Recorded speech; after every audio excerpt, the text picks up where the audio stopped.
slain Baton Rouge officer had posted emotional Facebook message about being a black cop. 3 law enforcement officers were fatally shot and 3 others were wounded Sunday morning as a gunman opened fire near a convenience store in Baton Rouge, Louisiana. 2 of the officers have been identified by multiple media outlets and friends and family on social media as Montrell Jackson, 32, and Matthew Gerald, 41, both of the Baton Rouge Police Department. Also among the slain, a 45-year-old deputy with the East Baton Rouge Sheriff's Office. As of Sunday, injured officers included a 41-year-old sheriff's deputy reportedly in critical condition, a 51-year-old deputy and a 41-year-old Baton Rouge police officer received care for non-life-threatening injuries.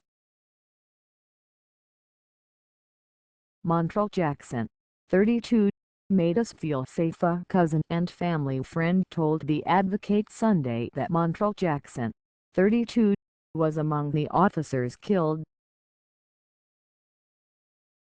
Last month, Jackson celebrated his 10th anniversary with the Baton Rouge Police Department, according to city records.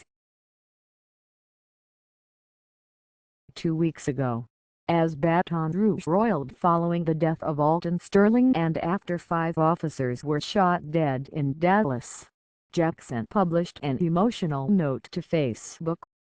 In it, he lamented the difficulties of being black and a police officer. "I'm tired physically and emotionally," Jackson wrote.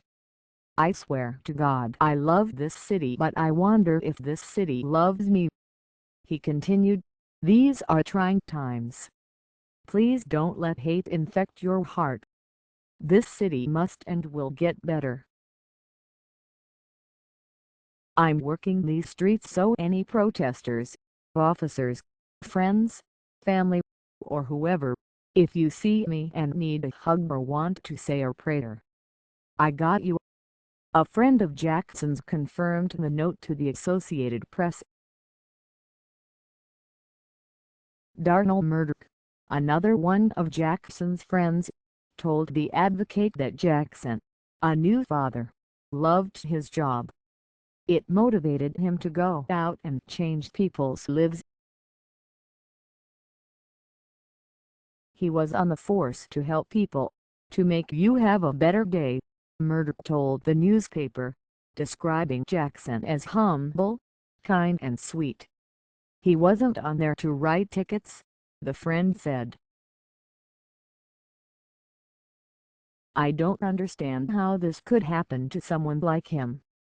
Claire Landois, a Baton Rouge resident who worked at Laser Tag of Baton Rouge in 2008, met Jackson when he worked as an off-duty security officer there. "Montrell had such a bright personality," she said. "He would come in on Fridays and Saturdays and always come in to tell everyone working hello. His humor and his friendliness made her and the rest of the staff feel a lot safer," she said. "He laughed all the time, and it was one of those deep laughs," she recalled. "A lot of times after work, we would stand outside around his police unit and just talk about different things happening in our lives, current events or whatever new movies had just come out. He made us feel safe." When business was slow, she said Jackson would go inside and talk to the laser tag employees. He wasn't just an officer who was there to contain rowdy crowds on weekend nights, Landois said. He was family. She said Jackson was an example of a police officer who seemed to care deeply about the people and the community he served. Every night he worked, she would walk by his unit to tell him good night. when the store would close up at night. Langlois said Jackson wouldn't leave until everyone at laser tag was out of the building and headed home, and that stuck with her.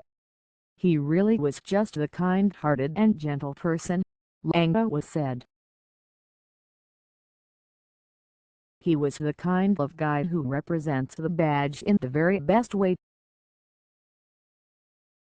Matthew Gerald, 41, served in the Marines and Army before Matthew Gerald joined the Baton Rouge Police Department.